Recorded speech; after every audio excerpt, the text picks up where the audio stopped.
Dios los bendiga, hermanos. Bienvenidos a Leamos la Biblia en un año. Seguimos la lectura en la Biblia de traducción del lenguaje actual y vamos a leer los capítulos del 37 al 40 del libro de Génesis y dice así, Génesis capítulo 37.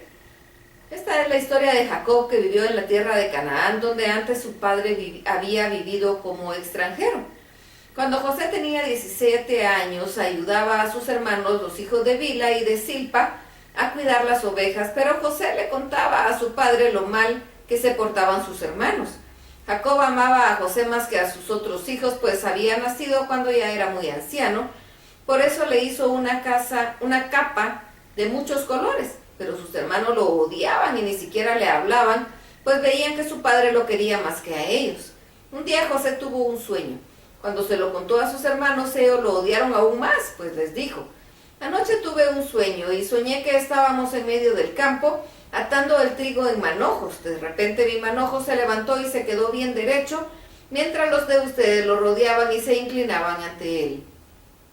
Sus hermanos protestaron: ahora resulta que vas a ser nuestro rey y nuestro jefe. Y por causa del sueño y por lo que decía, creció en ellos el odio que le tenían. José tuvo otro sueño y también se lo contó a sus hermanos y les dijo: fíjense que tuve otro sueño. Resulta que esta vez el sol y la luna y 11 estrellas se inclinaban ante mí.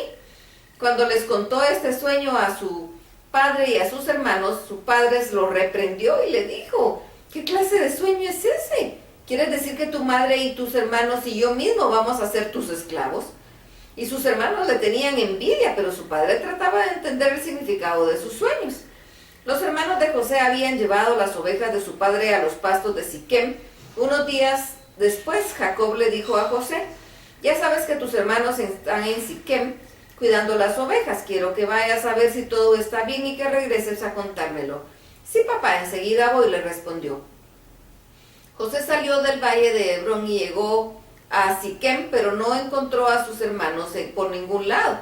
Poco después lo encontró un hombre y le preguntó: ¿qué andas buscando? José le respondió: busco a mis hermanos, a un rebaño y a sus rebaños. Tal vez usted pueda decirme dónde están. Aquel hombre contestó: hace días que se fueron, alcancé a oír que iban a Dotán. José siguió buscando a sus hermanos y allá los encontró. Cuando ellos vieron acercarse antes que él llegara a donde ellos estaban, se pusieron de acuerdo para matarlo. Unos a otros se decían: vaya, vaya, aquí viene el gran soñador. Vamos a matarlo y a echarlo en uno de estos pozos y diremos que un animal feroz se lo comió. Ya vamos a ver si se cumplen sus sueños. Al oír esto, Rubén trató de librar a José de sus hermanos para luego llevárselo a su padre. Por eso les dijo: no está bien que lo matemos. ¿Para qué matarlo? Si quieren, échenlo en el pozo del desierto, pero no le hagan daño. Cuando José llegó a donde estaban sus hermanos, ellos le quitaron la capa que su padre le había hecho y lo entregaron al pozo, que estaba seco, y Rubén se fue.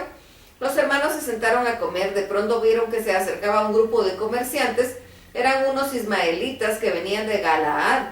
Sus camellos estaban cargados de finos perfumes y hierbas de rico olor que los ismaelitas pensaban vender en Egipto.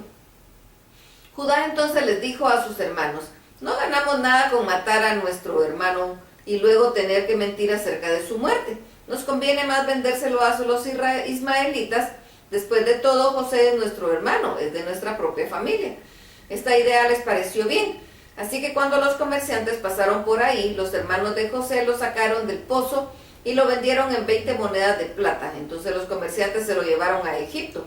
Cuando Rubén regresó y vio que José ya no estaba en el pozo, rompió su ropa en señal de tristeza y luego fue a decirle a sus hermanos: José ya no está en el pozo, ¿y ahora qué le voy a decir a mi padre?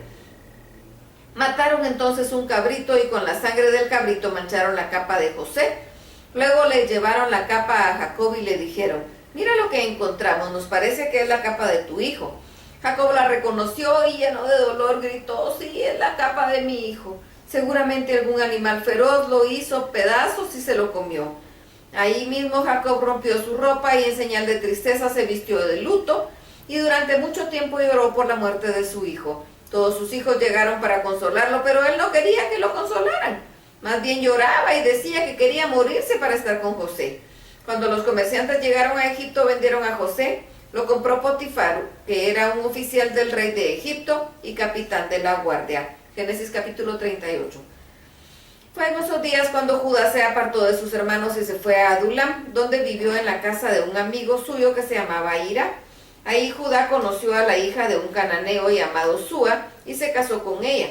Después de un tiempo ella quedó embarazada y tuvo un hijo. Judá le puso por nombre Er. Tiempo después la esposa de Judá tuvo 2 hijos más. Uno de ellos lo llamó Onán y al otro Sela. Este último nació en Kesib. Judá le buscó una esposa en Er y lo casó con una mujer llamada Tamar. Pero a Dios no le gustaba la mala conducta de Er, así que le quitó la vida. Entonces Judá le dijo a Onán: cásate con la viuda de tu hermano y cumple con tu deber de cuñado. Así tu difunto hermano tendrá hijos por medio de ti. Onán sabía que los hijos que tuviera con su cuñada no serían considerados suyos, sino de su hermano. Por eso cada vez que tenía relaciones sexuales con ella, procuraba no dejarla embarazada. De este modo evitaba darle hijos a su hermano muerto. A Dios tampoco le gustó la mala conducta de Onán, así que también le quitó la vida. Entonces Judá le recomendó a Tamar que se quedara viuda hasta que Sela creciera, y es que Judá tenía miedo de que también Sela muriera como sus hermanos, pero Tamar se fue a vivir a la casa de su padre. Pasó el tiempo y murió la esposa de Judá.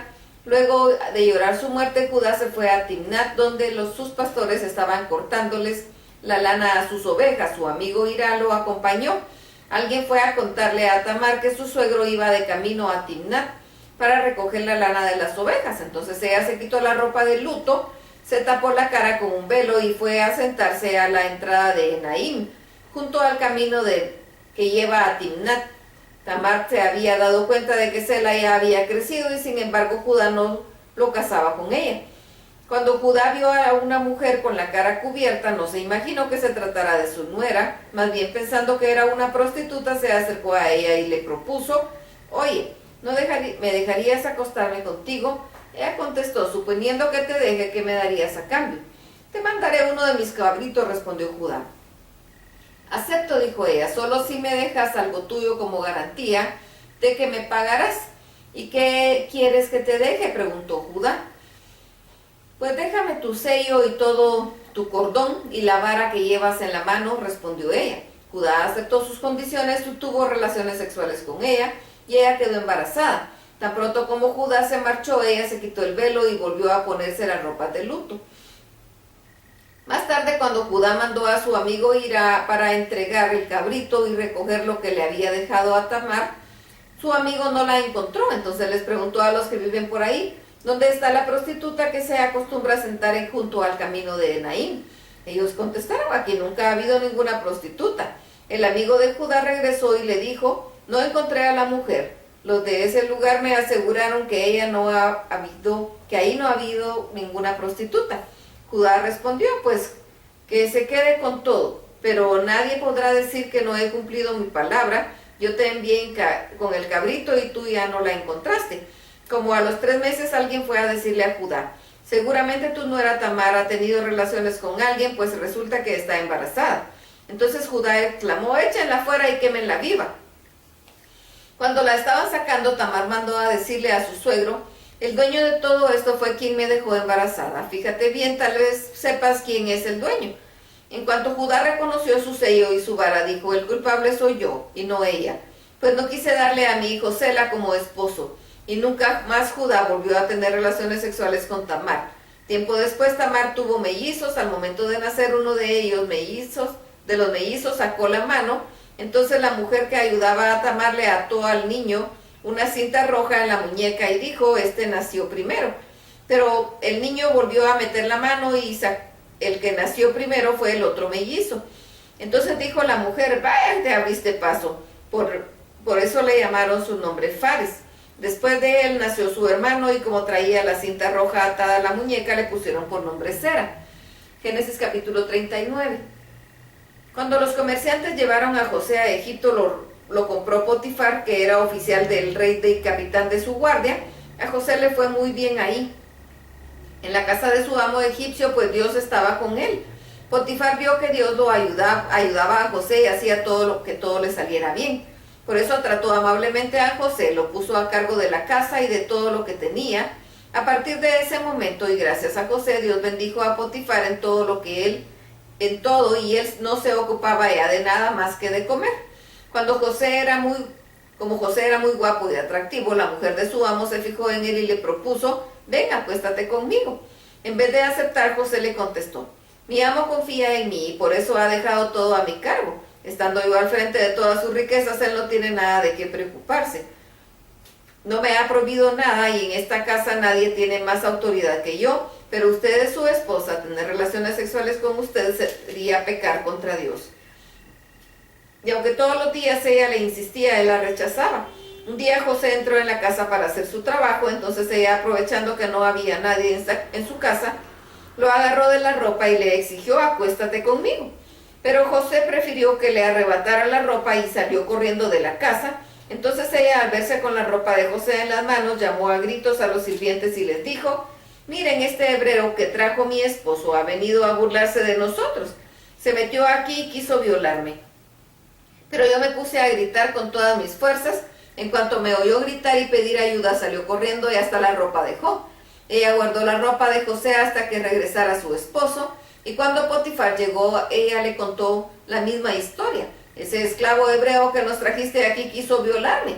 Pero en cuanto empecé a gritar pidiendo ayuda, dejó su ropa junto a mí y salió corriendo de la casa. Al oír Potifar las quejas de su esposa, se enojó mucho. Entonces agarró a José y lo metió en la cárcel donde estaba con los presos del rey. Pero aún en la cárcel, Dios siguió ayudando a José y dándole muestras de su amor. Entonces hizo que el carcelero lo tratara bien, y así el carcelero puso a José a cargo de todos los presos y de todos los trabajos que ahí se hacían. El carcelero no tenía que vigilarlo porque Dios ayudaba a José y hacía que todo saliera bien. Génesis capítulo 40.